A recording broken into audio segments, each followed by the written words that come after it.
In the land where the wind cuts flesh, a woman carrying a child stepped into the kitchen with a chipped silver spoon. The "No Families Allowed" sign was taken down, a new lock clicked shut, and the night pulled a rider into the fog. I stayed only to wait for that thin ting to see whether a small object could turn the fate of an entire house. I stood leaning on the kitchen doorframe as the pickup truck crawled over the gravel and stopped under the porch roof, still holding the scent of old smoke. The engine went silent. Metal under the chassis cooled with a faint trickling clang. The wind carried the smell of damp hay and the thin chill of water that had sat overnight. The porch boards were stained with oil, some streaks long, as if someone had dragged a heavy barrel inside and then stopped. The old dog under the table rose, looking out, not barking. I pushed the door open a little wider to let the wind slip in. On a wooden peg by the wall hung thick aprons, their grease stains never washed out. Beside them, a small clock. Hands stopped between two marks. The second hand stuck in one spot, clicking once, then going still. The truck door opened. A woman stepped down first, one hand shielding the child wrapped in a gray sweater. She didn't hurry. She bent, placing her feet down firm and straight, as if setting a pot on the stove. I looked at the cloth bag in her hand. At its mouth, something caught the light. A silver spoon, edge chipped like a fish's fin, the chip no larger than a grain of dry rice. The bowl of the spoon was already scratched with fine lines, not new. The wind made it quiver faintly.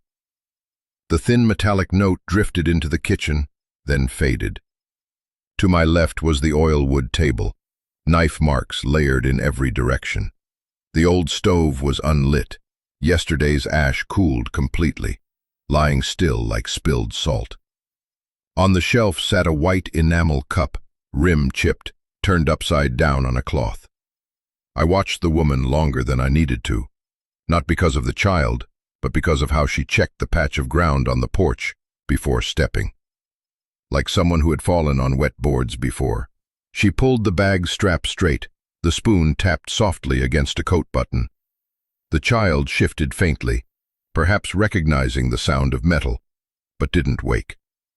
The manager stepped out from the storeroom, boots landing heavy on the porch, leaving square-edged mud prints.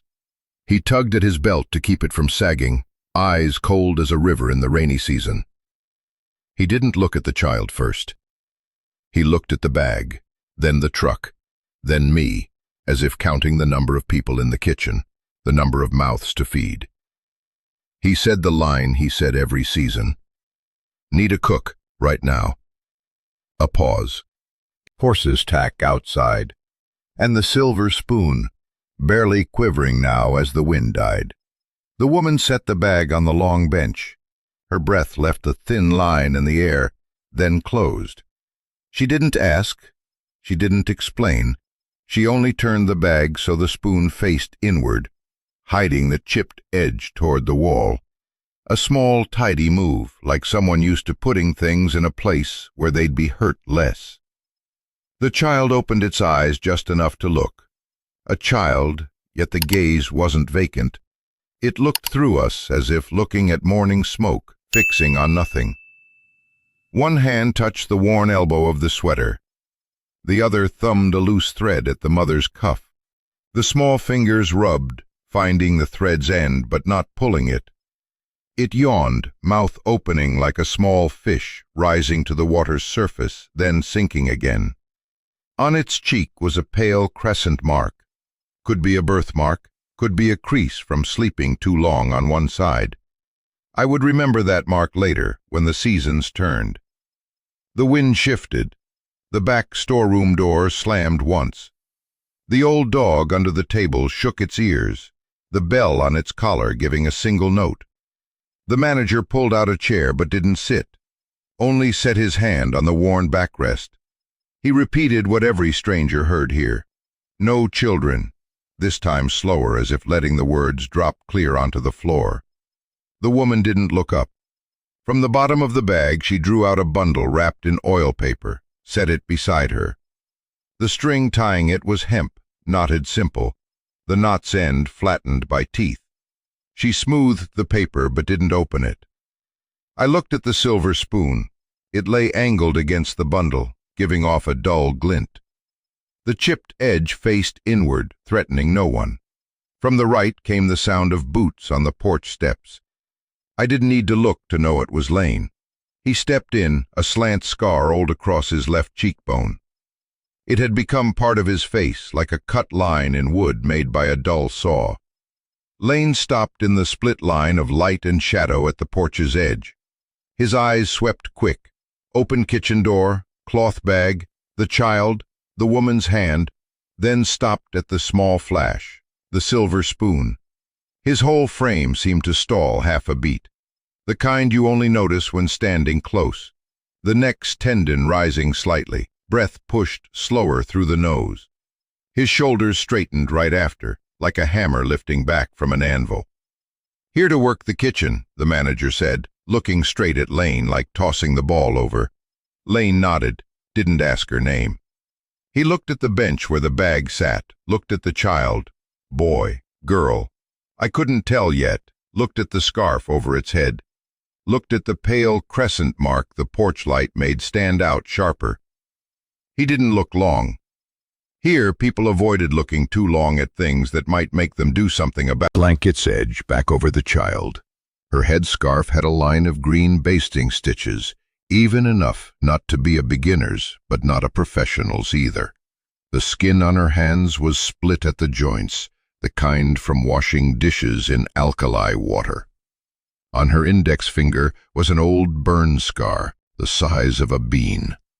I caught myself noticing such small things, because out here they said more than words. Lane bent to pick up a hat that had fallen by the bench leg, brushed it lightly. He set it on the old dog's head. The dog didn't react, the brim covering half its eyes, breathing through its nose with a faint snort. No one laughed. I didn't either. Lane took the hat back, hung it on the door latch. The same sort of moves that needed no speech, like testing the strength of wood without tapping it. The manager shifted his foot. The heel dragged a line of dust. He jerked his chin toward the wooden sign on the porch wall, Regulations. The sign's white paint letters were peeling. The bottom line was the clearest. No families in workers' quarters. I knew Lane read to that point. He stepped over, used 2 fingers to pry out the rusty nail at the top corner. The nail bent slightly. He turned it in a small circle, lifted the sign down. No one told him to. No one asked. He didn't throw it, only set it on the cupboard by the door, one corner even, not knocking against anything else. The nail's hole left a dark spot in the board, like a closed eye. Only then did the woman look up. Her eyes weren't seeking an ally. They simply swept the room the way someone would check a kitchen. Cast iron skillet, aluminum pot, salt, knife, towel hook. She pulled the silver spoon fully from the bag's mouth, wiped it with the edge of her scarf as if brushing away invisible dust. I saw the small chip clearly now. The chip turned a moment, then settled inside her palm. The bowl of the spoon threw a thin patch of light on the back of her hand, like a water stain on a basin's rim, old, but kept clean. I'd seen people hold on to worse than that to get through a season. The child opened its eyes again. This time, it didn't look through us. It looked straight at the spoon's shadow on its mother's hand. Its fingers reached out, touched the chip by mistake. It didn't cry. The mother turned the spoon slightly so the chip faced her palm, letting the metal press her skin instead of the child's. Without a word.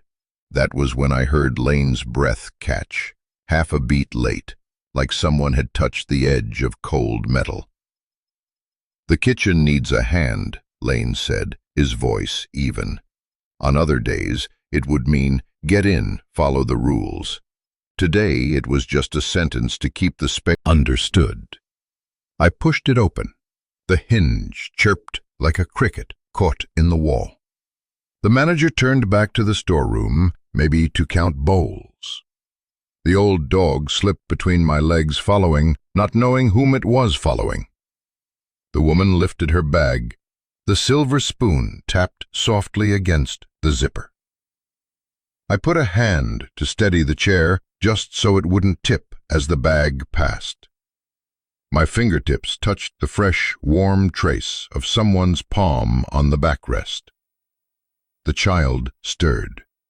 Its mouth opened, breathing a long stream into its mother's wrist, then went still again.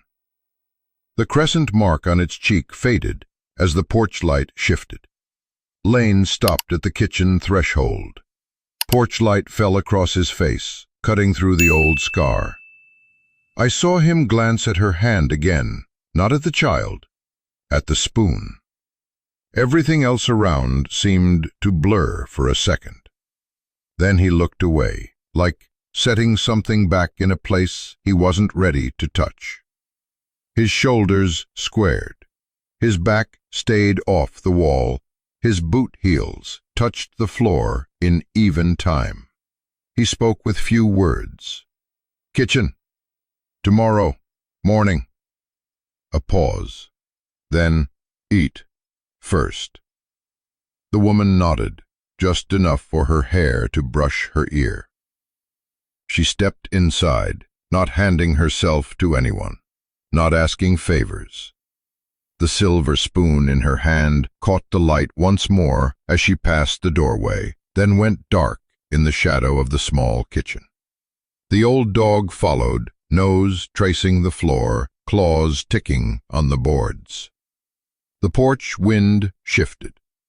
The regulations board lay still on the cupboard, its white letters looking at the ceiling, not at anyone.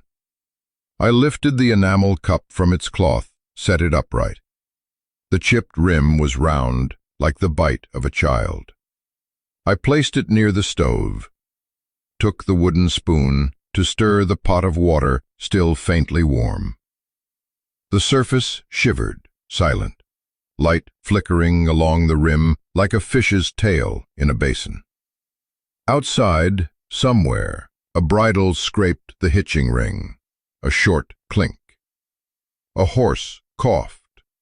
Someone, probably the yard boy, coughed in answer. Small sounds that made the measure of whether the day was ordinary here. Lane pushed out to the porch, standing at its edge, looking toward the truck. I stayed in the kitchen, sorting what my eyes had just gathered. Things no one forces you to remember, but you do. The spoon's chipped edge, the hemp knot flattened by teeth, the pale crescent mark, the regulations board coming off the wall smooth and without words, the way a man's shoulders set back after half a beat's hesitation. Steady in pace. I didn't turn. No need. There are moments when looking someone in the eye is too heavy a thing to carry. Let the silver spoon speak first. The wind slid through a gap in the boards, circled the kitchen, touched my hand, touched the child's cheek, touched the old scar on Lane's face, then slipped out again, like a word not yet said. The woman set her bag down in the storeroom corner I had just opened. Fabric touched wood with the softest sound. The child opened its eyes again, this time longer, staring at the dry wood ceiling with two pale mold spots, like a gentle pair of eyes. It reached out. Her hand met it. The silver spoon was caught between their palms. Chip turned fully into her skin. I heard its breath, mingled with the stoves, hard to tell apart. That was fine. Here, nothing is sorted clean into whose it is, not at the start. Lane came back in. He set his hat on the peg by the door. His fingers touched the piece of wall where the sign used to hang, like gauging the emptiness. No apology, no pledge, just a bare space on the wall, and a silver spoon with a chipped edge that had crossed the porch light to settle in the dim of a new room. I looked at that empty space a while. It said more than any of the three of them wanted to say right then. Outside, clouds hung low. Weather here doesn't speak in forecasts. It changes by making the wind heavy, by shoving the smell of wet grass deep into your nose, by making the door hinge whine higher. I poured a little water into the pot, turned the stove knob. The flame wouldn't catch yet, but my hand remembered where the spark was. All it would take was someone setting a spoon down on the table, chipped side out or in, to know what the first meal would be. Flour or silence. Here, every meal began like that. And this morning, it began with a small metal sound, ringing once, then gone. No one said, "Hello," no need. I'd seen enough. Enough for the kitchen's air to shift into another season. One with no name. I laid the fire with a bundle of dry twigs kept under the trough, giving the flame a hold on the damp pine. Last night's ash was still warm at the stove's belly, the smell of old fat rising with the smell of damp hay. The cast-iron skillet lay up. Push the ash. She took it, holding the handle like she knew it. Low, steady motion, neither show nor hide.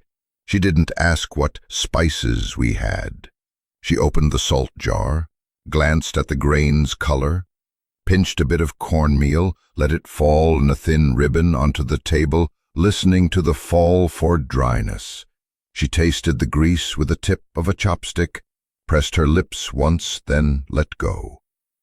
The child sat on the long bench, feet not touching the floor. Its eyes followed the mother's hands, not the adults' voices. When she wrung the cloth, gray water fell in two thin streams into the aluminum basin, bubbling faintly. The chipped silver spoon lay by the bag's edge, still as a fish beached dry.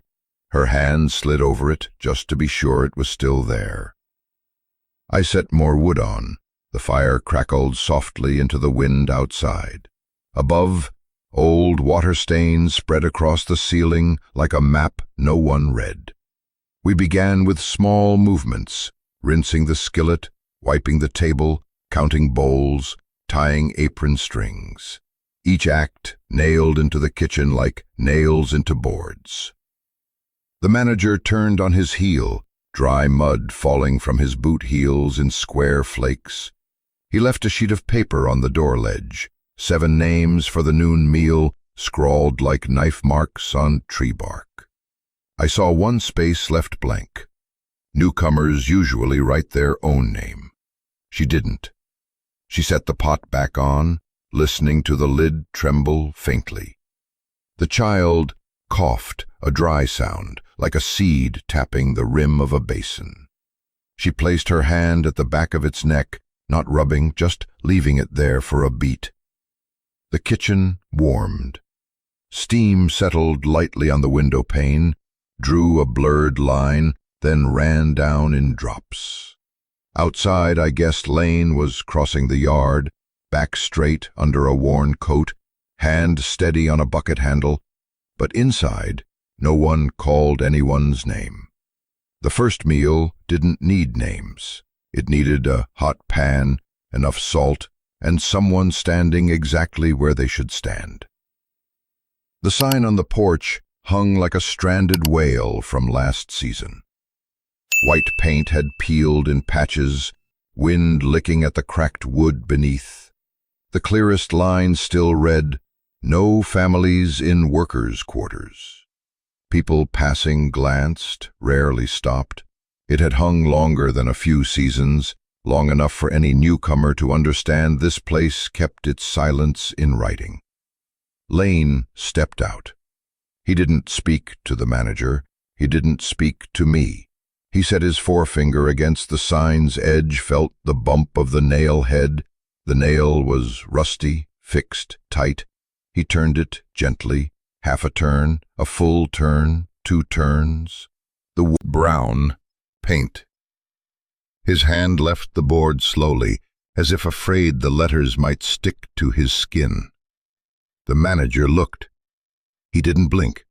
The corners of his mouth pulled inward, like holding a large grain of salt there. He turned away. A few men in the yard paused mid-swing, then brought their hammers down again. Everyone had something of their own to hold on to. Today, their hammers held to nails. I held on to that silent motion of setting the sign down. In the kitchen, the woman was still rinsing the skillet. She tossed the water outside onto the porch. The thin stream slid across the word "No" on the sign, not enough to blur the paint, just wetting one edge. The silver spoon was still in its place, but the chipped side now faced out, sharper in the slant light. The child leaned forward to look at the stove mouth, its eyes catching the sparks like catching insects in sunlight. Lane hung his hat on the peg near where the sign had been. The empty hook looked like a missing front tooth. He passed the table, fingertips brushing the cloth, straightening it flat. He didn't step further in, only to the threshold where tile met board. A threshold was a rope stretched tight between kitchen and yard. He stood there without crossing. But his standing there was enough to make some things in the kitchen shift position in people's minds. I drew the poker from the stove, laid it across the threshold to cool. The red tip turned black. Old smoke lifted faintly, then was gone. Everything settled, as natural as a nod. Night fell early, like a coarse blanket pulled past the shoulder. Wind pressed the door with a steady groan, like a slow heartbeat. I blew out the small oil lamp hanging by the pickle jar, leaving only 2 flames near the stove. The yellow light stayed low, cutting the table into dark and light squares. The woman boiled water. She dropped in a handful of dried thyme, crushed lightly with a wooden spoon handle. The herb scent rose, clear, clean, the kind that guides a hand to the kettle by memory. The steam carried another warmth, not from the fire, but from someone doing exactly what they knew to do. She poured into the chipped porcelain bowl I had set ready. Steam clouded the rim quickly, then vanished just as fast. The child sat propped against a cushion, hand holding the silver spoon's handle. It didn't shake it, didn't tap it, just held. Its thumb ran along the old scratches, tracing the faint grooves like a child following irrigation lines. The chip faced neatly into the soft flesh of its palm. The mother noticed. She didn't snatch it away. She shifted the spoon with 2 fingers, just enough so the chip lay in the hollow of her own hand. When she set her hand over the child's, cold metal, warm skin, a silent with his breath. He didn't step in. His eyes stopped at the kettle, moved to the porcelain bowl, then rested on the small hand holding the spoon. His own hands opened and closed at his sides, as if weighing a decision he hadn't yet lifted. I took the skillet from the stove, poured in a little water, heard a short hiss. The kitchen exhaled after a day's work. The old dog shifted, stretching out, letting a deep sigh go. She handed the bowl to the child. It sipped, pressed its lips together, then placed the bowl back in the center of her palm. She didn't praise, didn't soothe. She set the bowl slightly off-center so the breeze could cool it faster. Lane noticed that offset. So did I. Small things like that often decided whether the night would pass quietly. Outside, the clothesline rattled in the wind. The light in the stable flickered, oil running low.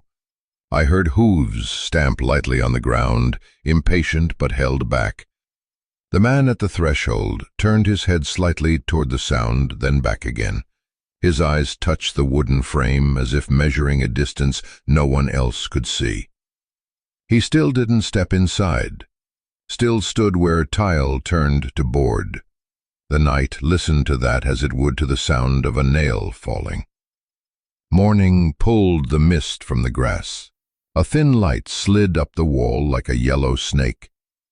I wiped the table, set the advance ledger in place. The pencil was sharpened. The point touched softly to the paper to soften it. The manager stood at my right shoulder, eyes flicking as he said to write, cornmeal, salt, dry beans, coffee. I left a space for the name of the one receiving the advance. The woman took the pencil.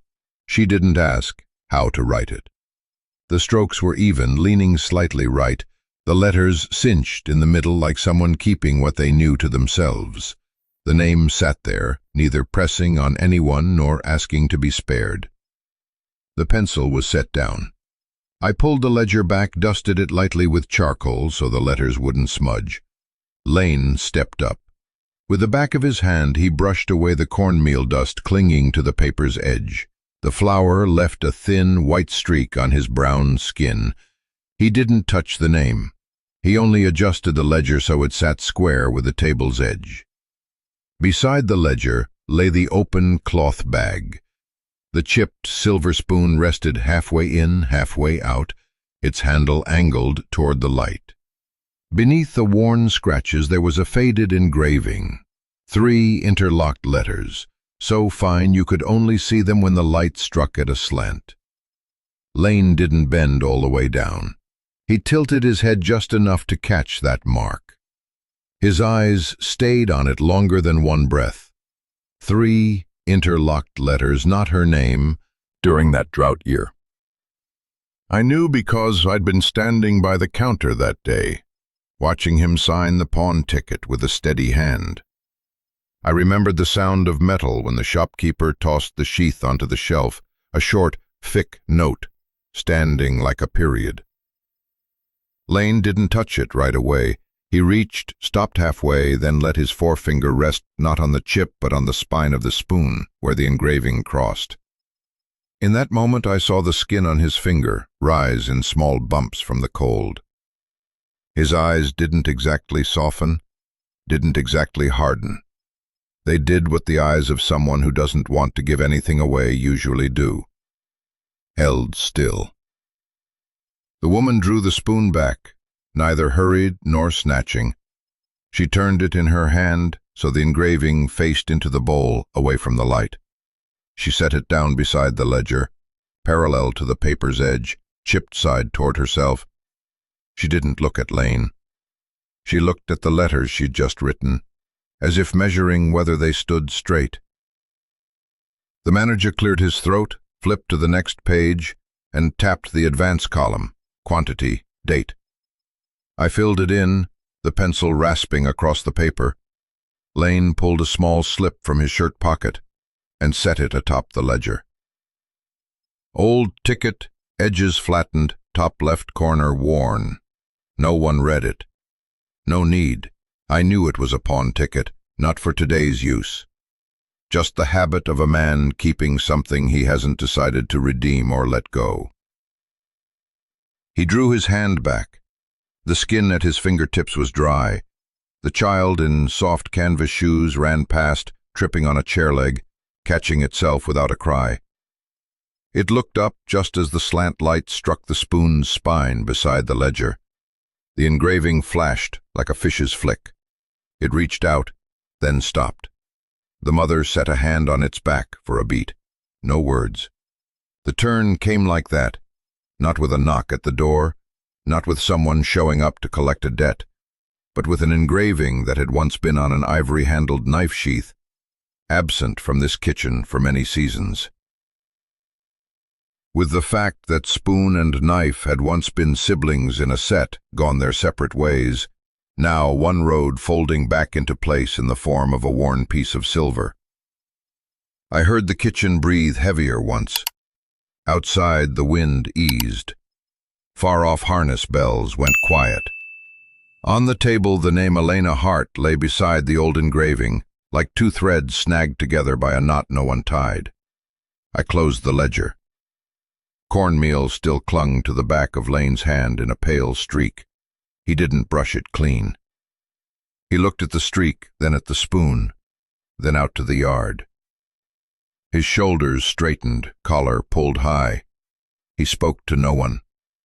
But the door between the two rooms where he'd stood on the threshold last night, lying on the cupboard edge, untouched.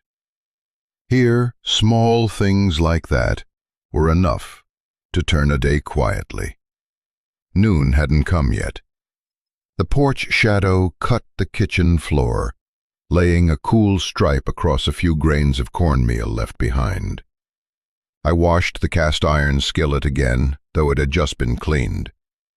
Metal slick under my hand, water spotting the cuff of my sleeve. The old dog shifted places, tongue out, breathing through its nose. No one asked, no one answered a question unspoken. The kitchen drifted between two conditions: fire enough and wind stilled. I went into the old storeroom, my back brushing the faint salt scent from the walls. The dark wood door creaked at the hinges, its lock dull-colored, the broken tongue jammed halfway. I tried to turn it, my hand met resistance like sand caught in a groove. Lane stood at the threshold, looking in. He sat on the table by the door, a bundle of new nails, a double-bolt lock still in its thin carton, and an old, rusted key, tied with a short hemp cord.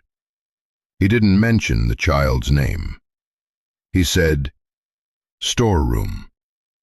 He placed the rusted key in her hand, as if setting down a stone that had lost its heat. Her hand closed, knuckles standing out. She didn't squeeze. He knelt, loosened the old screws. They squealed, shedding white flecks of wood around the holes. The smell of fresh wood mixed with metal. I held the door so the hinges wouldn't lurch. She stood at an angle, not blocking the way. The chipped silver spoon was in the cloth bag, the bag's mouth open, the chip catching a sliver of light. The child leaned against the wall, eyes following the screwdriver's tip, as if tracking a metal snake, moving from old hole to new. Lane removed the broken lock, laid it on the floor, its tongue sprung halfway, refusing to rest. He wrapped the new lock in a rag to keep oil off his hands. Double bolt, teeth even, shining. He slid the bolt in to test. It seated cleanly, clicking low. No words. I handed him nails. He drove them in. 5 strikes, all true. On the wood, the metal ring sat flush, nothing over, nothing under. He peeled the plastic penguin cover off the key head and tossed it in the bin. The hollow thump was light, like a kernel hitting wood. He stood. Sweat on his temple drew fine dust with it. He opened the new lock with its key, turned, opened, locked, opened, locked. The door sat snug, no sticking. The hinges stayed quiet. He handed her the new keys, not 1, 2, placed in her palm. I heard it. Outside, the wind lost its bite. In the kitchen, the wooden spoon rested against the pot's rim without slipping. On the floor, the old lock lay open-mouthed like a rotten tooth. I nudged it, It turned a quarter, stopped, facing the wall. Lane bent, picked it up and dropped it into the drawer under the sink. No one said throw it out or keep it. The old was put away the way you avoid stepping on glass. Silence here had its function, crossing something sharp without cutting your foot. The child stood in the doorway's shadow, fingers rolling the hemp cord from the old key. She slipped it gently from its hand, tied it back. Knot simple, end of the cord left short. The silver spoon in the bag gave a small tap against the rusted key. Both in the same place, not yet striking pain. I felt my throat dry the way it does when you taste metal. Not from fear, from knowing some things had just shifted place, and no one wanted to name them. Mealtime. The table was set as it always was, tin plates stacked, cornbread, the pot of beans. I poured broth into the chipped porcelain bowl for the child. The chipped silver spoon lay face down across the bowl's rim, the chip facing out, a small tooth catching a stripe of light from the eaves. I thought about turning it, then didn't. My hand stayed still. Lane sat opposite. He tore the cornbread, set half beside the child's bowl, and with his other hand took a cut length of hemp cord from his shirt pocket, one end knotted small like an eye. He didn't speak to anyone. He looked at the child's feet. The child drew back by instinct. He didn't touch. He placed the cord on the floor, kept one end under his boot toe, and brought the other toward the small canvas-shod foot. He spoke softly, as to a colt. Put it here. The child breathed through its nose, eyes wide, uncertain. The woman placed her hand on its thigh, just one touch. It set the toe on the cord. Lane drew it taut, measuring from toe to heel, not scraping skin. He marked the length with a thumb nail, then tied a new knot at that exact place.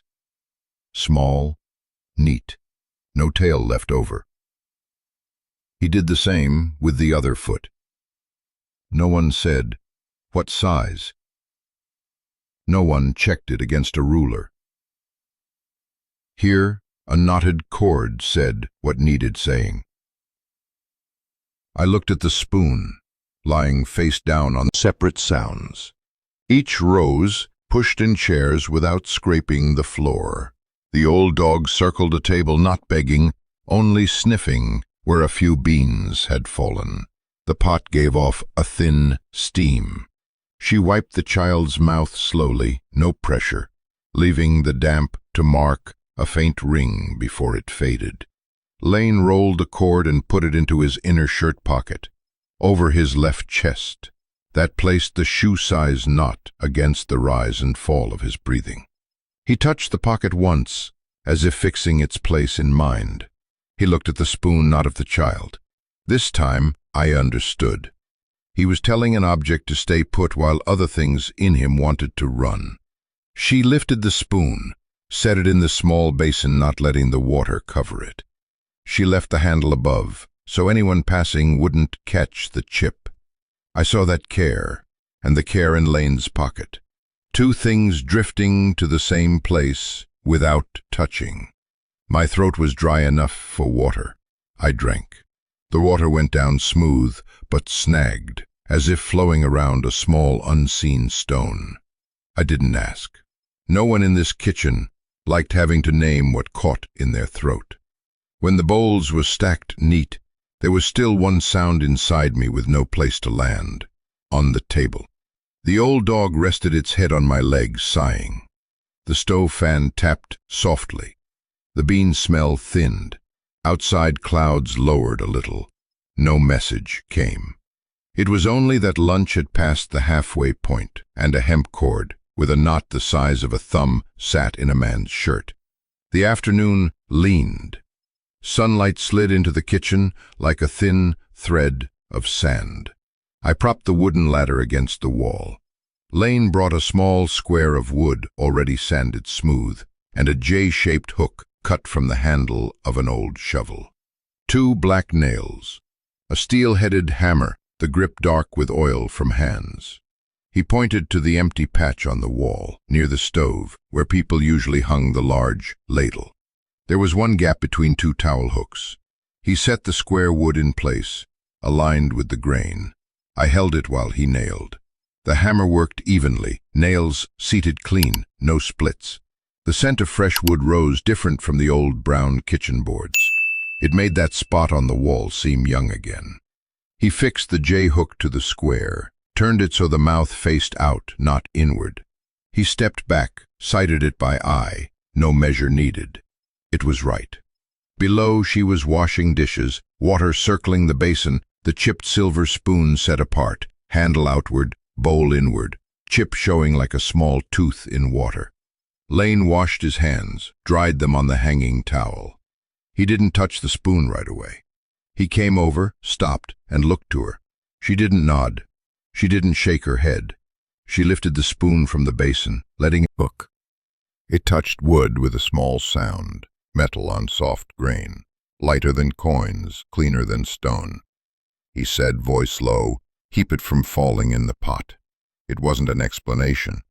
Not a promise, not a binding, just putting an object where it was least at risk. She looked.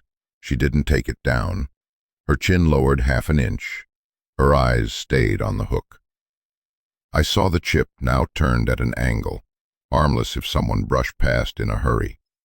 Wind came through the small window, and the spoon trembled lightly, like an old leaf still strong after weather.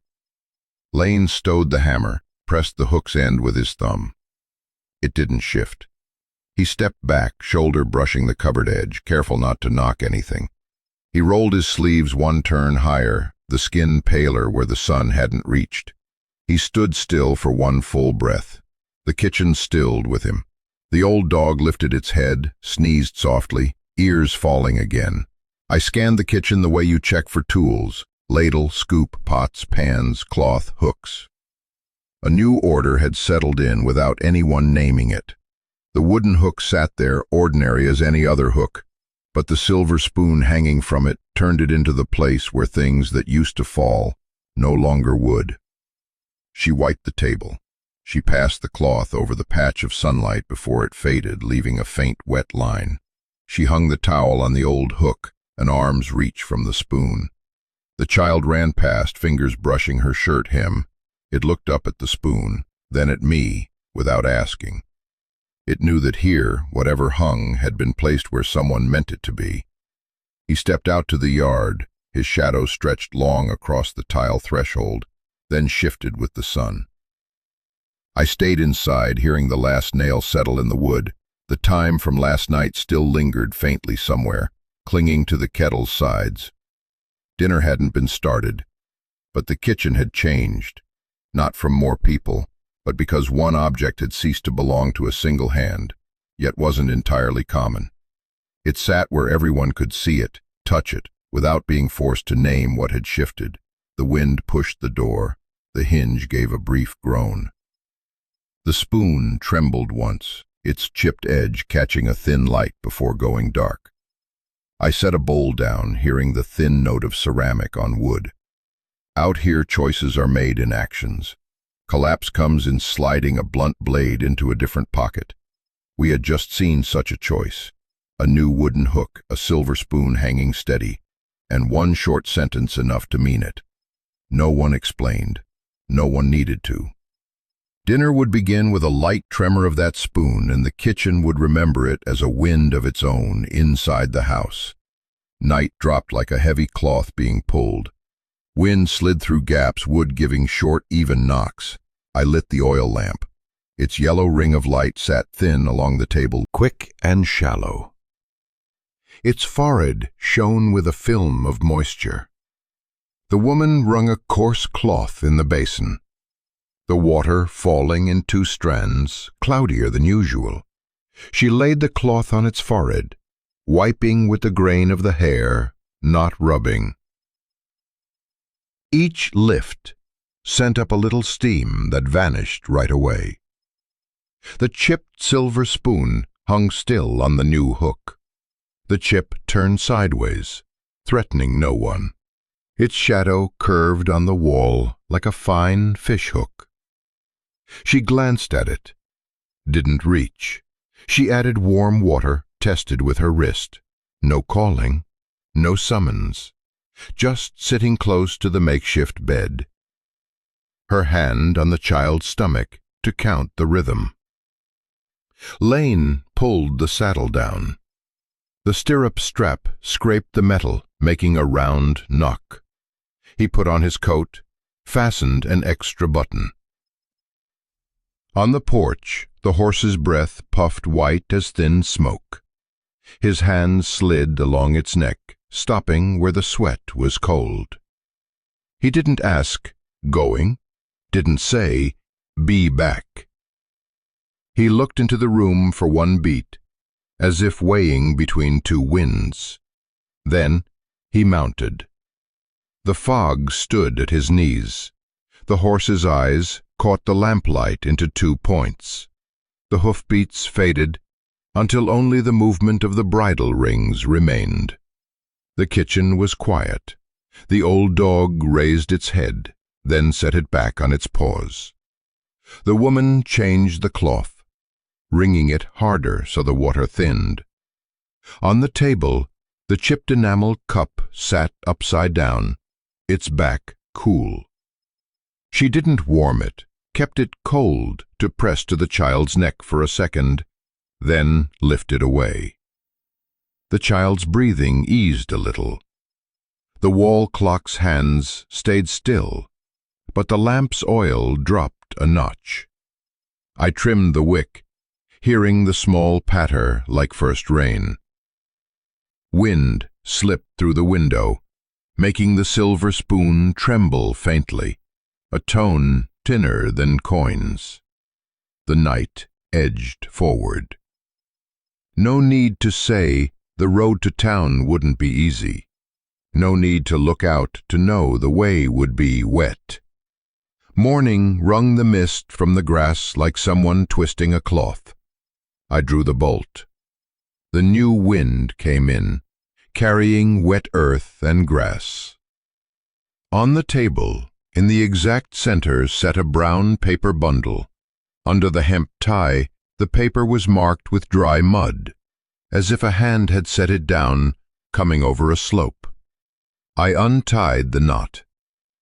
Inside was an amber bottle of cough syrup, the label tied on with string, its edge blurred. A packet of cut herbs tied with white cotton, and a folded pawn enamel bowl. She didn't use the silver spoon. The child drank in thick sips, face tightening at the first, then settling. She held the back of its neck so the head didn't tip too far. The child let out a long breath, nothing like the strained one in the night. I felt the kitchen lift into a new level of quiet. On the table, the pawn ticket sat in the syrup's shadow, as if hiding. I slid it slightly into the light. The code showed in the slant. 3 interlocked letters, blurred, same as the mark stamped when the item had last been claimed. Lane came in after, coat soaked with fog. He went straight to the hook, hung his hat. His eyes passed over the table, paused a beat at the ticket. He didn't touch it. He pulled a scarf from his neck, draped it over the chair back. The scarf darkened as the water bled out. His right hand shook slightly from the cold. He held it to the stove, said nothing.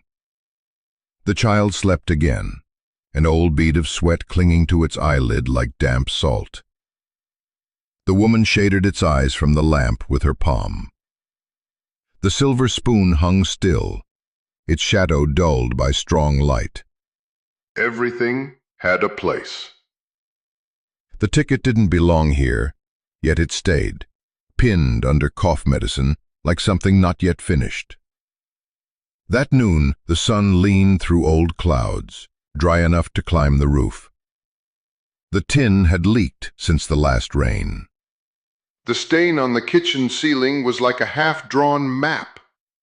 Lane carried the new sheet on his shoulder, edges clamped to keep from cutting his hands. I brought the box of roofing nails and a bucket of tar. The latter leaned against the wall, shivering in the wind. We climbed, no rope, just knowing which eaves would bear the weight of a seated man. The old tin wheezed underfoot, edges rippling. Lane pried it up with a crowbar, the long squeal like a chair dragged over stone. Underneath, the wood was gray with water. He set his hand on it, testing the rot. Didn't press deep. Chose the firm edge for the new sheet. The roofing nails were flat-headed, black, with rubber washers. He drove them in straight rows, hammer strokes firm, spacing even. The wind carried the tar's bite away from our faces, leaving the air less harsh. Below in the kitchen, the woman smoked the air. She burned onion skins in an old pan, the flame licking the dry edges, thin blue-white smoke fanning out. She scattered coarse salt around the stove's base, the way lime is thrown along a wall's foot. The smoke circled the kitchen, slipped into corners, clung to the hanging towels, leaving a sharp, clean layer of scent. She opened the window just enough for the smoke to find its way out slowly. The child shifted, cold sweat with new wooden hook holding the spoon, looked like a peg keeping the kitchen in its proper place. Lane wiped his forehead with the back of his hand, streaking iron dust that tasted of salt. He eyed the line of nails, checked again. No repeats, no gaps. We climbed down. The ladder creaked, the wind turned. The onion smoke vanished as quickly as the scent of a first rain, stopping before it could sink in. By afternoon, the ceiling stain had stopped spreading. The table was dry and clean. The pawn ticket still lay beside the syrup bottle, moved exactly an inch into the lamp's shadow, because someone had nudged it while wiping the tabletop. No one said, "It's home now," but the way hands set nails, the way salt was scattered, the way someone straightened the child's blanket edge, enough for the kitchen to know its place had shifted a little. Early morning, Lane compared the hemp cord knot from measuring the child's foot the day before, straightened one knot. He tucked the cord into his chest pocket, where the heart beat. The sky opened. The town road was dry on top, mud still wet in the seams. He rode out without naming a time. I stayed behind. Straightened the syrup bottle, counted the cut herbs, crossed the day off the newspaper corner. The shoe shop at the head of the market street opened later than usual. Lane waited, leaning a shoulder on the wood post, eyes not looking inside. He laid the hemp cord on the counter, pointing at the knot. The shopkeeper understood. He brought out 3 pairs, dark leather, soles hand-stitched. Lane flexed a toe, tested softness, bent the sole, checked the stitching. He chose the pair neither brightest nor cheapest. The shopkeeper nodded. Wrapped them in brown paper, string tied twice. The paper bore a flecked ink stain like rain. Leaving the market, Lane didn't go straight back. He turned along the road behind the church, where the small street shops lasted longer than folks expected. The old pawn shop's door was open, the hanging bell giving a long ring like pulling at another memory. Inside, the smell of old leather and dry ink pooled. Lane set the pawn ticket on the counter, pushed it forward with 2 fingers. The shopkeeper in steel frames recognized it at a glance. He went behind the curtain.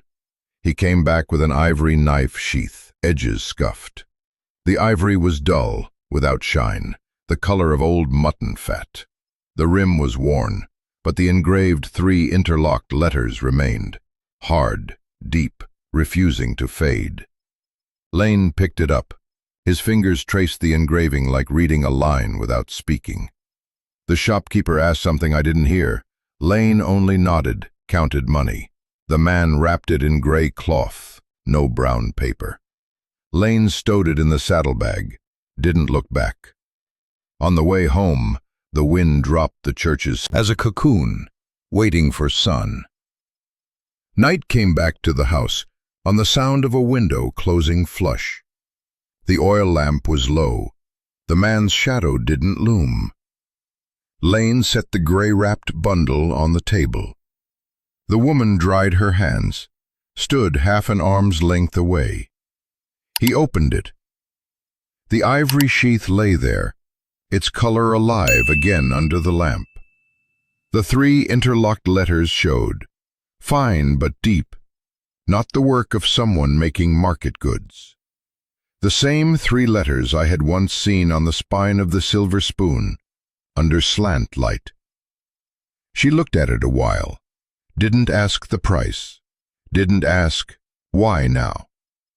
She lifted the spoon from the hook, dried it with a towel, set it on the table beside the sheath. The 2 objects lay side by side, silent. The engraving on the spoon was fainter, only visible when turned just right. She adjusted it lightly, so the letters caught. Lane didn't touch. He stood 2 steps away, hands at his sides, opening and closing. The child peered out from the storeroom, walking in cloth socks. It put its hand on the table's edge, looking at the 2 dim, bright things. It didn't reach. It looked at its mother. She didn't nod, didn't shake her head. It drew back, toyed with the tablecloth fringe. The thread caught on a nail. It worked it free, patient. I heard the oil in the lamp crackle once, then stop. She turned the spoon another half round. The chip faced the wall. From where I stood, it was gone from sight like a tooth once bared, now resting behind the lip. The sheath's flap was still open.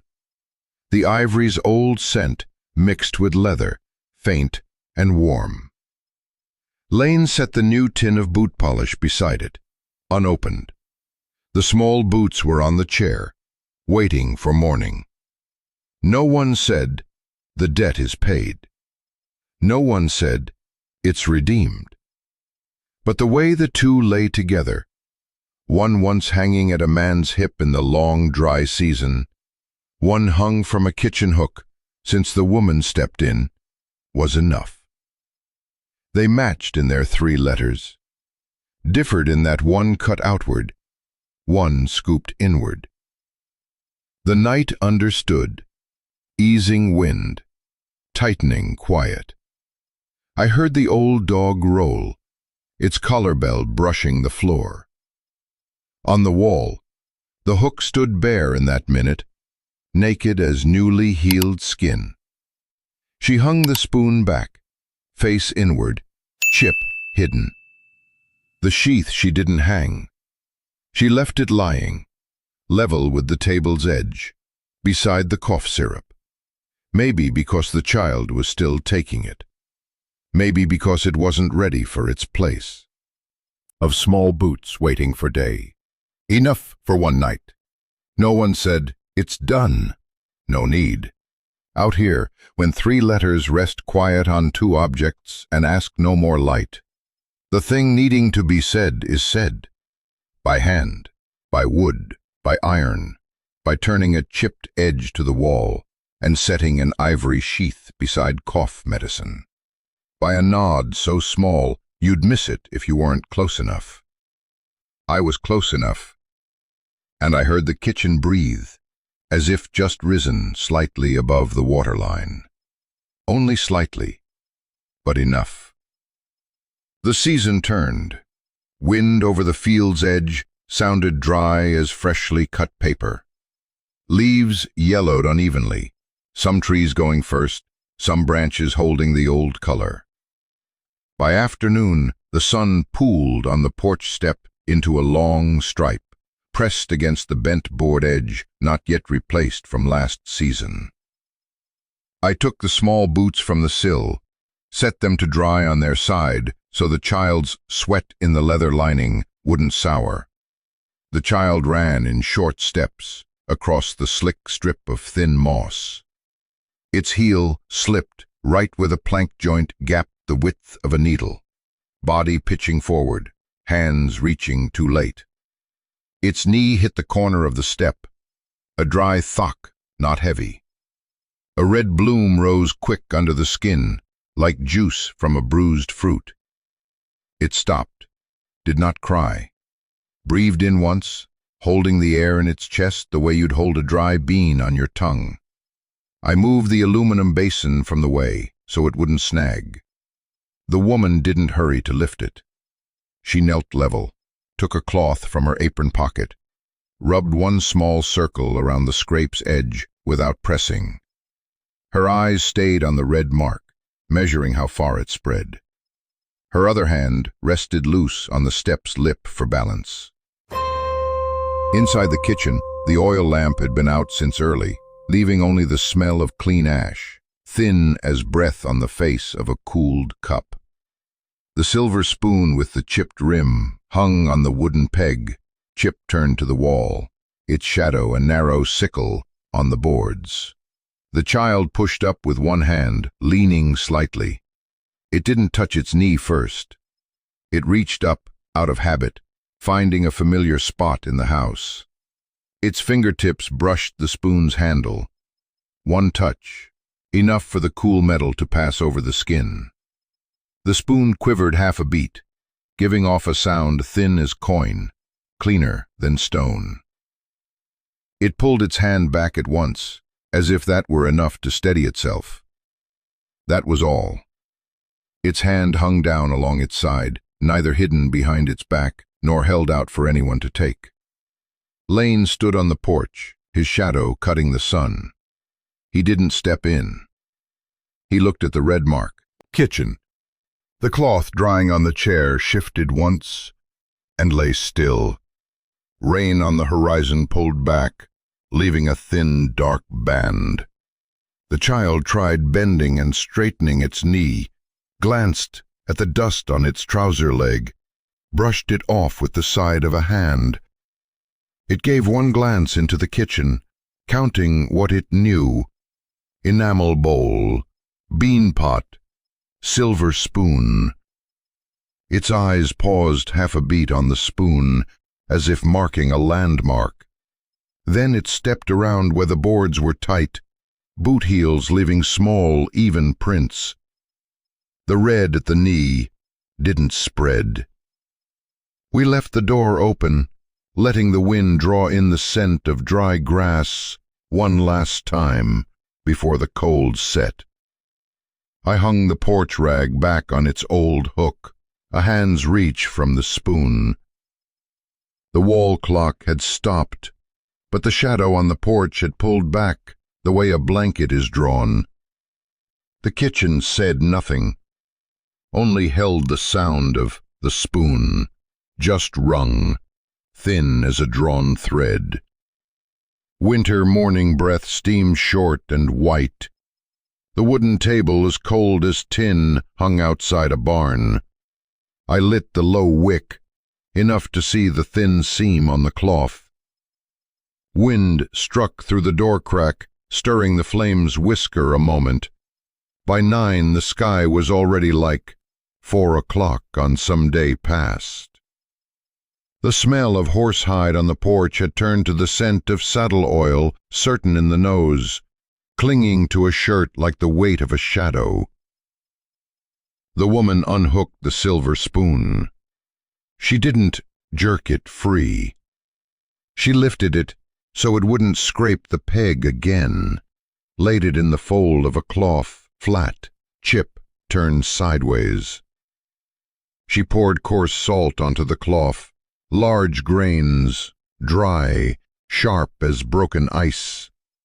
Her thumb pressed the spoon down, the other hand took the cloth's edge, rubbed in small, steady circles, unhurried. Salt rasped under the metal, then dulled to the sound of wet sand. The chip took the salt, lost some steel, lost its edge.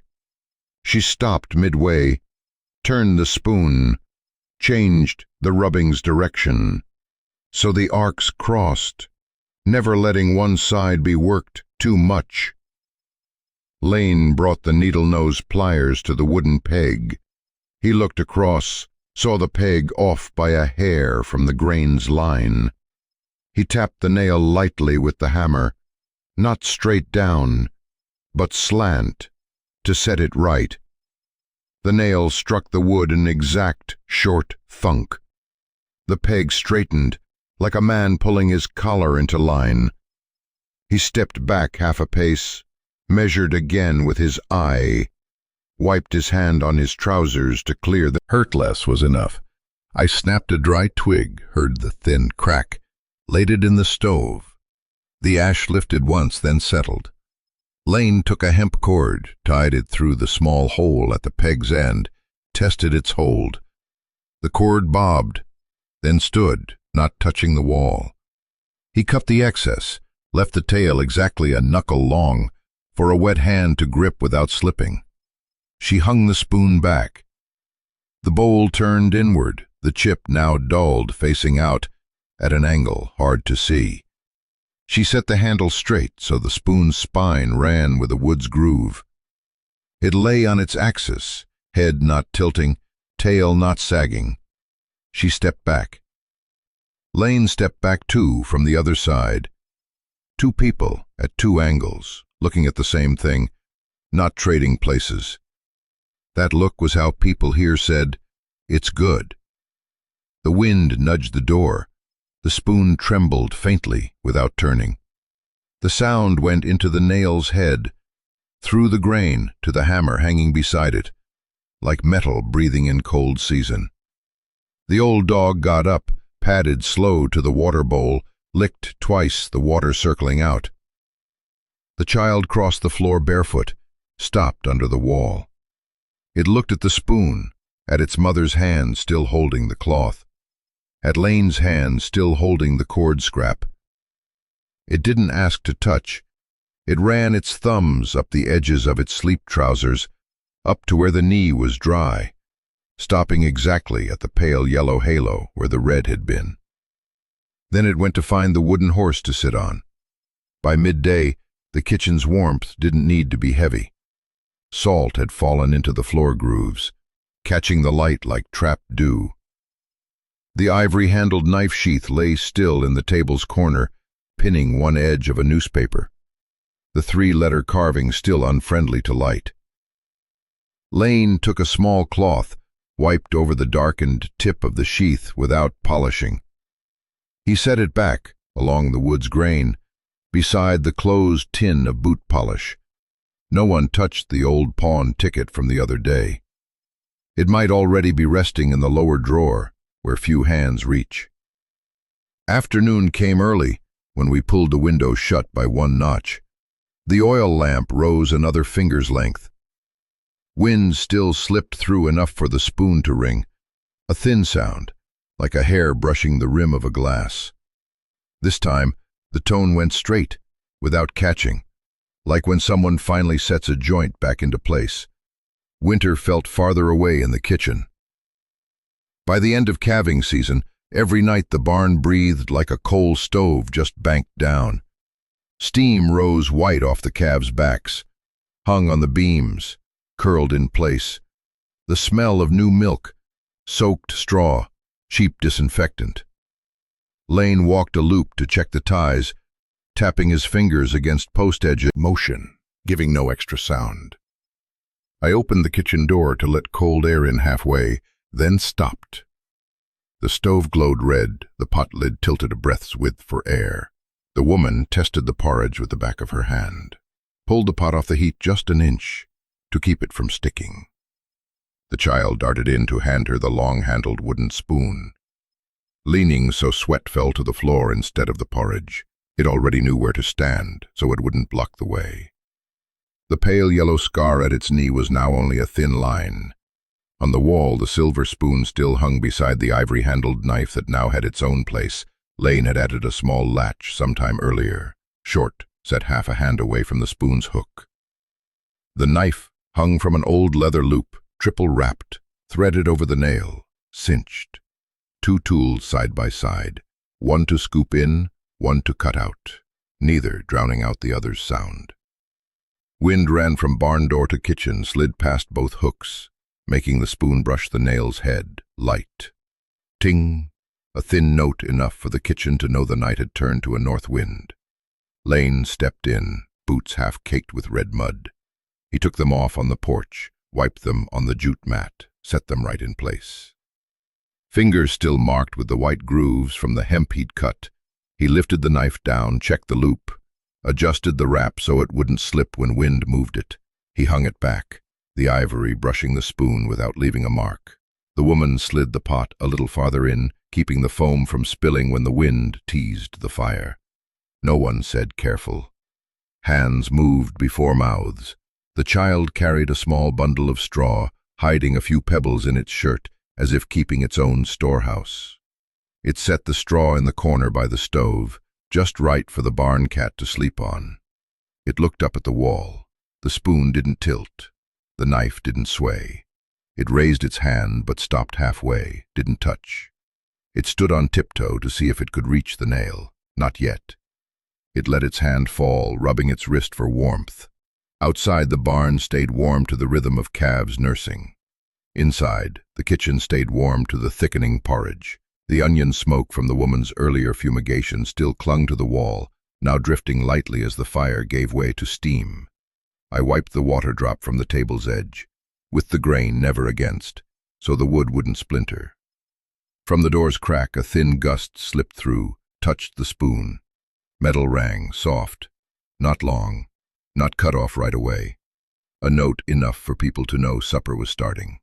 A note enough for the barn to hear from afar, like an invitation that didn't need inviting. Lane tied the hemp to a bucket handle, used a running knot instead of a dead one. He tested the pull. It slid just right. No catch. The corner of his thumbnail held a black streak from soot. He scraped it clean with the knife blade. Blew once over the scraped spot, like someone wanting the edge in sight. He folded the knife, set the clasp, hung it again, his hand leaving the ivory without lingering. The woman pulled a cotton rag over the spoon to keep it from taking soot, tucked it aside neatly. The stove door closed by one notch, the fire pulling inward, not puffing. The child tried on the small boots Lane had bought last season, the heels now pressed soft. It tapped the boot toes against the chair leg, cock, cock, 2 light knocks, like practicing a familiar tune. It stepped to the porch, looked at the patch of dirt where it had first tripped. Wind carried off the echo of that fall, leaving only a path of bright dust on the steps. It came back, touched the spoon's handle once, didn't pull, didn't ring, just touched, then stopped, marking the day into the house. Late at night, the barn eased. A calf muttered in its sleep. The barn cat curled on the straw bundle, tail over nose. I turned down one lamp, left one low, its light lying still on the spoon and the knife. I sat in the chair by the door, bent to retie the wing latch, listening to the wind drag across the wall like someone pulling an old cloth. The spoon brushed the nail again, a ting so thin only someone nearby would hear. This time it gave no second answer. Enough. No one said done. No one needed to say from now on. Inside, what needed to be close was close. What once cut too sharp to touch had dulled. What once lay on the borrowed table had found a hook. We passed beneath the wall as if past new carved words with no paint, read by hand, by habit, by hurting each other less when touching. The kitchen kept its quiet, the barn kept its warmth, and when the wind came through, the metal rang light. So ended a day in the dry wind country, the kitchen still warm, the barn still breathing, the chipped silver spoon hung steady, the ivory-handled knife beside it, the wind passing with only a thin ring. In this place, people choose by hand, keep their word by what they do. No promises piled up. Just a sign taken down, a lock changed, a knot tied, an edge filed dull, enough to stay.